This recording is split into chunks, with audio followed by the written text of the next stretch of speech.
Okay. Well, we got our 3 house batteries, Mm-hmm. our vehicle battery. These 2 wires here, Mm-hmm. the pink goes to positive. Okay. The blue one goes to the negative on the battery, for the house batteries. These 2 wires come from our charge controller for our solar. That's what's charging up the batteries. Okay. So I got one deposit. The pink goes over here to the positive on this battery. The blue goes to the negative over here on this battery. Okay. You don't want them on the same battery. How it's wired up for house batteries and stuff, how they work it.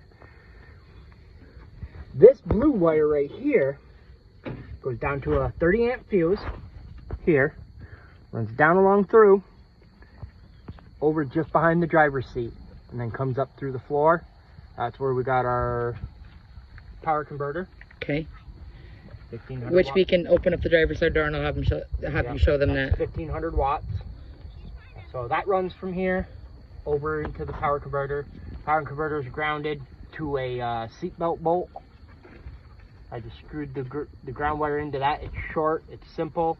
This is a steel chassis frame. Well, we do say fixing up the RVs in a tiny budget, so do what you have to do. Well, it's a steel frame. Yeah, so there you go, it's grounded. It's an 89, so it's a tubular steel framed RV. It's not wood or aluminum. Well, we can give anybody ideas to help them out. It was perfect. So that I'm able to ground it right to the seatbelt bolt because that goes straight through to the frame. Mm-hmm. Great ground. Works out perfect, and I keep my ground cable about that long. Okay. Nice. That's done. This is all the controls for the Okay. house stuff. That's how that's wired up for that.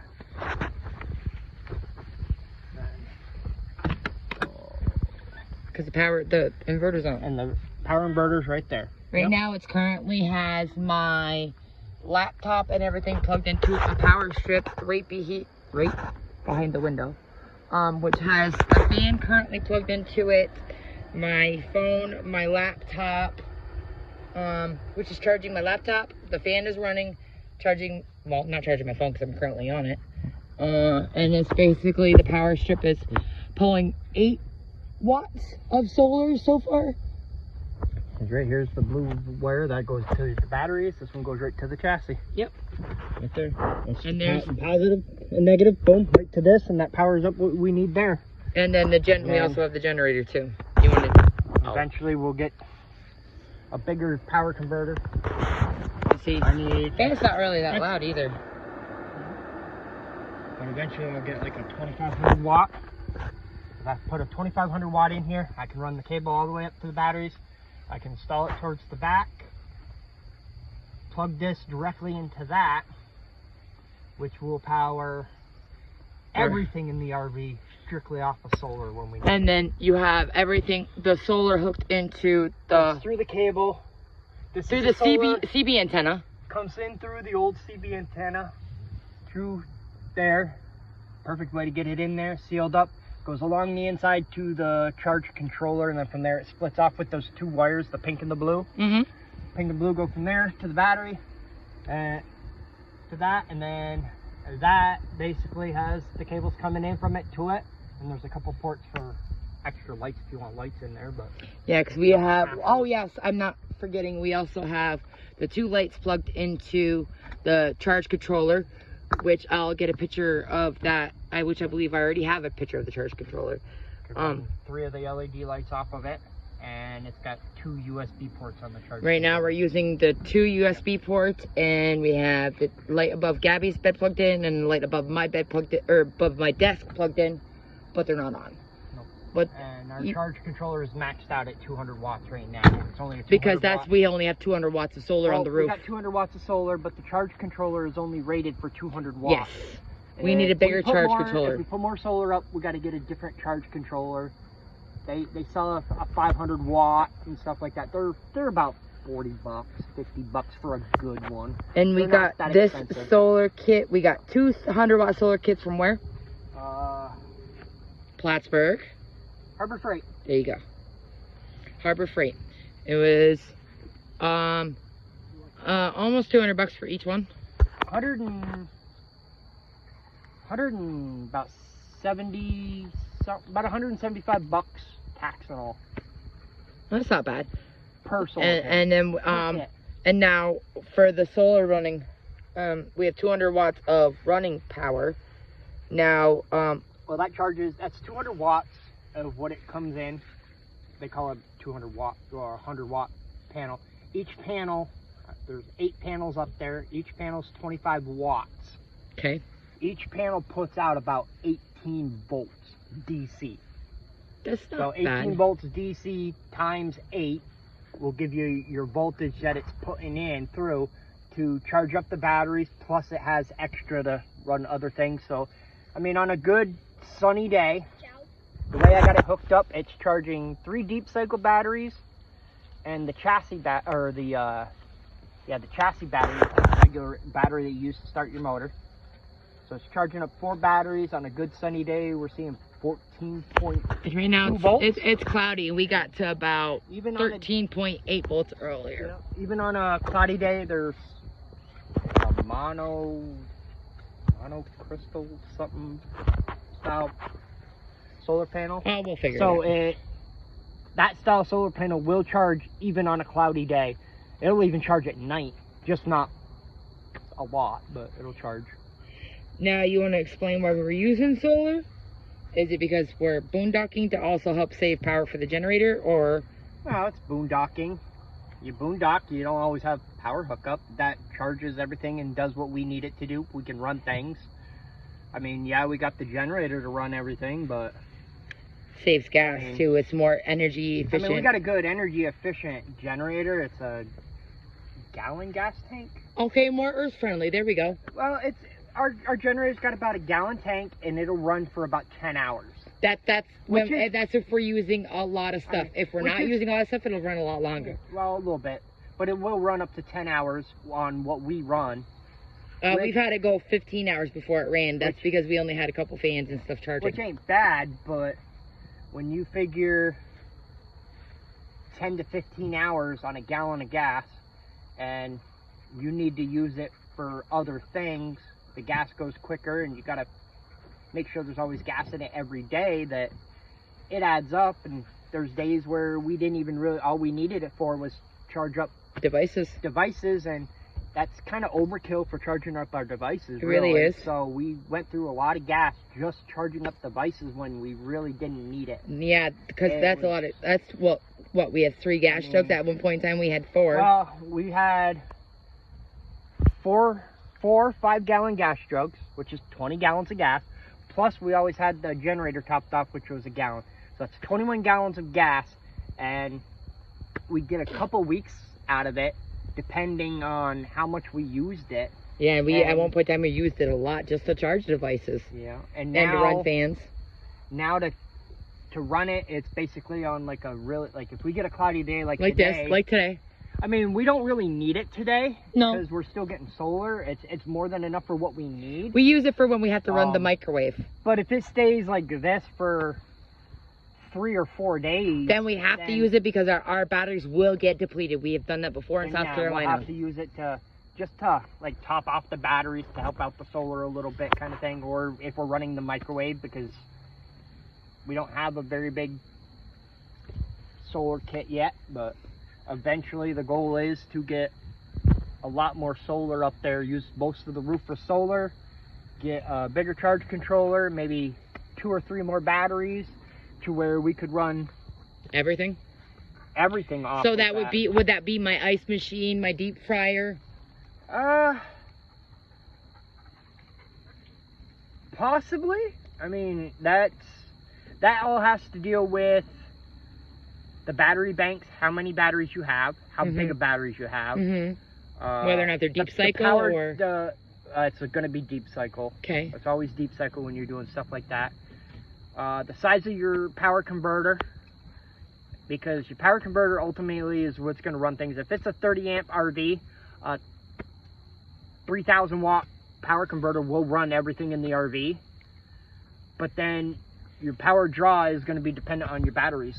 The more batteries you have, and we the found longer out you can draw power from it. But yes, your solar is still going to charge up your batteries, but you got to have enough solar to charge up your batteries and maintain them while you're withdrawing. So you're not killing them, like we found out that how easy it is to plug something into your cigarette outlet in these RVs and kill our main battery, which is our battery to start the RV. But with we got lucky, we have house batteries, but also has an external switch to where when our main battery is dead, our house battery kick in and we can jump start it. They call it an emergency start switch. And it's not good to use that all the time. No, it just links your house batteries over to your main battery just to give you that boost to charge it. That's all it's for. It's just to start. Once the vehicle's started, then your alternator kicks in and charges everything. Yeah. But and when we think, honestly, we think the battery we got from Walmart might have been a bad battery because we got it back in May when we bought the generator. And I don't know if it's good or not because, you know, obviously batteries tend to be bad. It's not guaranteed to work all the time, you know. There is bad batteries. So we ended up switching, replacing the other battery that was in it. It was completely dead.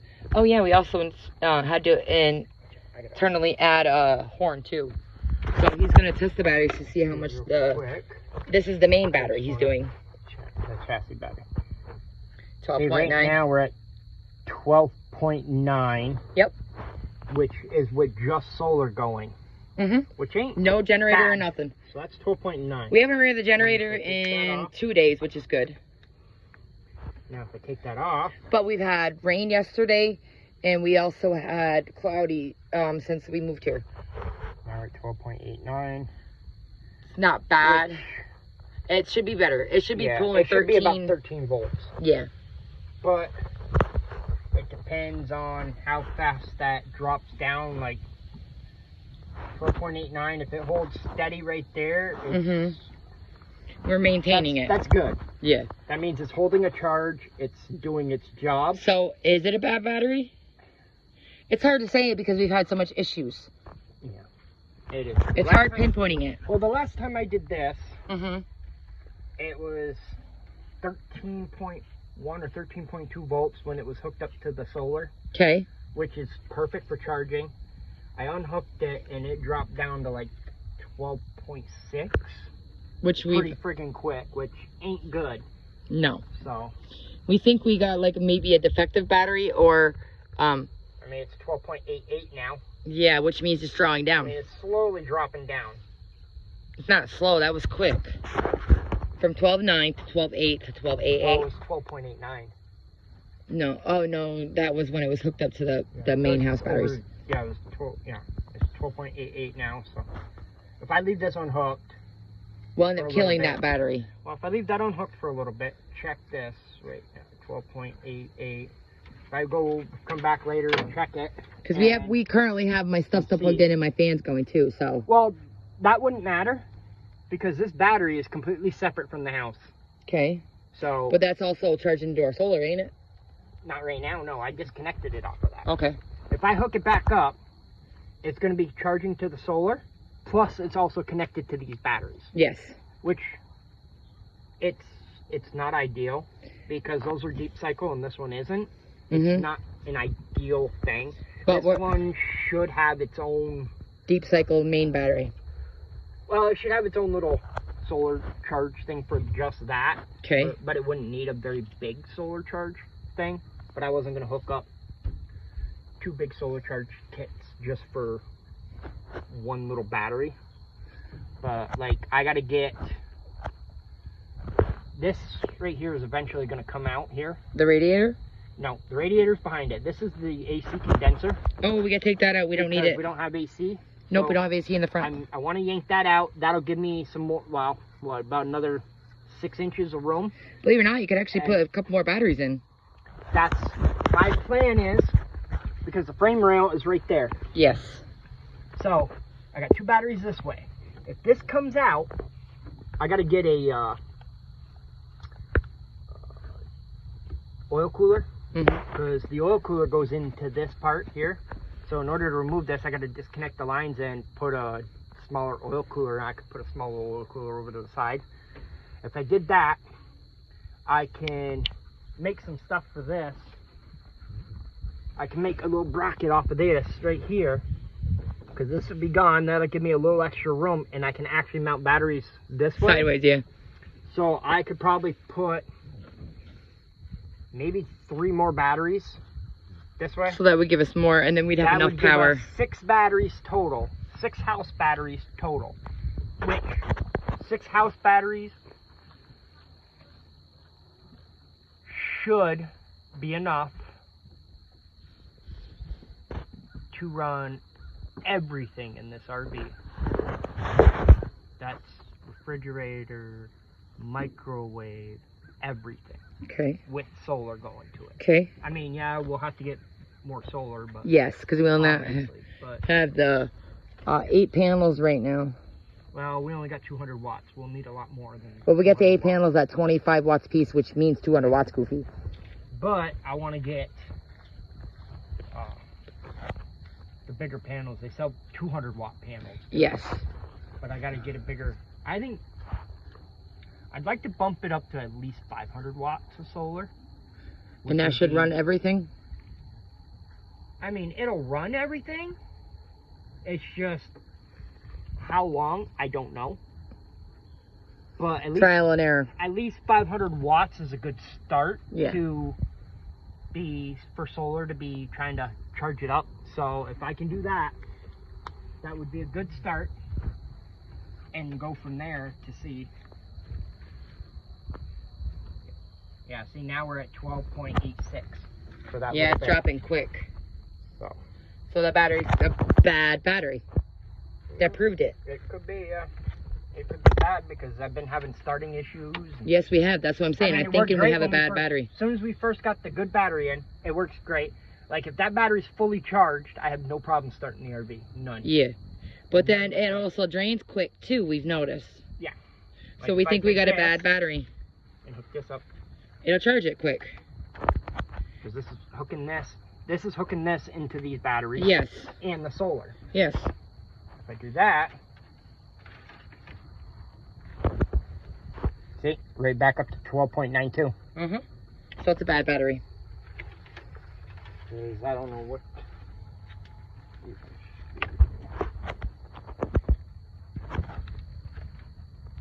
See, 12.9. Yeah. So that's reading about right for what those are getting. So yeah, that could be bad. I mean, it does for what we had to do for the last few months. Yeah. I mean, if I'm going to keep this tied into these. All I'm going to say is thank goodness for that extra switch. Yeah. But if I'm going to keep that tied into this permanently like this, I'll just put a deep cycle battery over here, and that'll give us 4 deep cycles. Yeah, because these 3 are deep cycles right now. Yeah. That'll give us 4 deep cycles, because you're going to have to buy battery either way. Yeah. To buy battery, why not go deep cycle? That'll give us 4 deep cycles, and we'll be able to use 4 deep cycles on the house batteries. I mean, if this was just hooked up like that, might as well, you know, do what we can. Why not? Originally, it had a deep cycle in it from the previous owners, but that was bad. Yeah. Yeah, the deep cycle battery was bad. Bad, so we had to get. I mean, it lasted us for a little bit, but as we found out, it went wrong. Yep. So just do that. Just get a couple more deep cycles, and we should be. Like I said, I can get that piece I need for this. Get this out of here. And that opens up room in there. Like I said, we can put at least 3 more deep cycles in there, which would be nice because we can always buy like 1 deep cycle a month. Yeah. Buy 1 a month. I mean, they're a couple $100, so. Well, like we did say, fixing up the RV on a tiny, tiny, tiny, tiny, tiny budget. But yeah, we do that. That'll be one a month, and eventually we'll have a hell of a battery bank here in the front that'll run what we need it to run. Yeah, plus it also will end up giving extra weight in the front too, because when we have that water and we're loaded down. Oh yeah, we're loaded down pretty good once we got a bunch of water and everything else in it, yeah. What are these two? Those are fuse panel. That's a fuse panel and a circuit breaker for the RV and motor. You got so many fuses in the front, so many in the engine bay. Yep.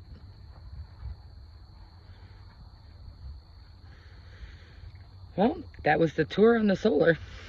If anybody can help us out or give us any ideas, you might as well just let us know. You all have a nice day.